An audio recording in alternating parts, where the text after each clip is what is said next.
Oh my God. One of the top national security advisors accidentally added a journalist to a classified group chat. Let every piece of that sink in for a moment. Because where do we begin?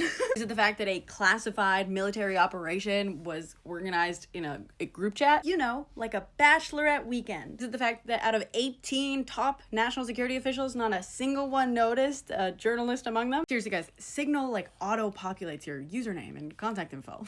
And not just any journalist, mind you, but Jeffrey Goldberg, editor of The Atlantic, whom, by the way, Donnie has taken the time out before to make clear he's not a fan of. Or is it her emails? But her emails. Goldberg was added to a Signal group chat used to plan a military operation, very classified, against the Houthis in Yemen by Michael Waltz, national security advisor. And in it, there were like 17 other top national security people. People in the group chat appear to include Marco Rubio, JD Vance, Tulsi Gabbard, Pete Hegseth, Stephen Miller, Joe Kent, the current nominee for National Counter T Center, at least one CIA active intelligence officer.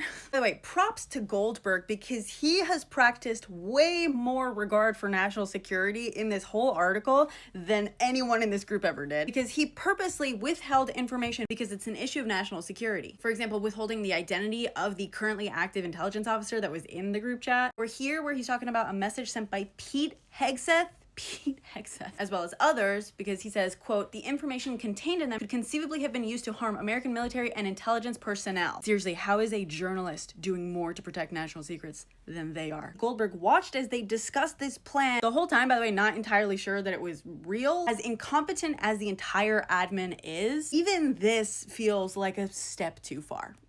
And then when Pete Hegseth announces in the chat exactly what time is going to happen, Goldberg sat in his car in a supermarket parking lot and waited. At 1:55 p.m., 10 minutes after the first detonation was supposed to go off, he checked. Sure enough, it was happening. And then, of course, this. Better emails. Not only is this obviously crazy concerning from a national security standpoint, this breaks several laws. Firstly, the Signal app is not approved by the government for sharing classified information. You have to use like approved methods of communication, usually like within closed systems and whatnot. Most of this stuff is supposed to happen in SCIFs or like secure rooms or facilities, or use government approved equipment. Remember?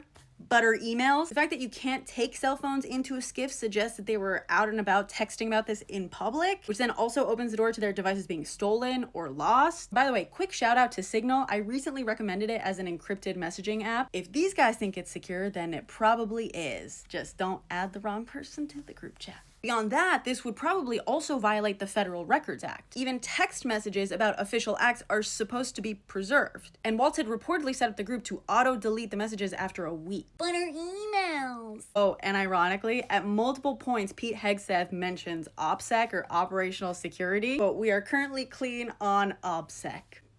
Yikes. And then I just gotta tip my hat to this. After watching all this unfold, and once he confirmed it was probably real, Goldberg, in my opinion, made the best move possible. Silently removed himself, saying nothing, knowing that it would send the creator an alert that he left. Though in my experience, it would send the alert to everyone in the group. The Irish exit heard around the SCIF. We're so cooked.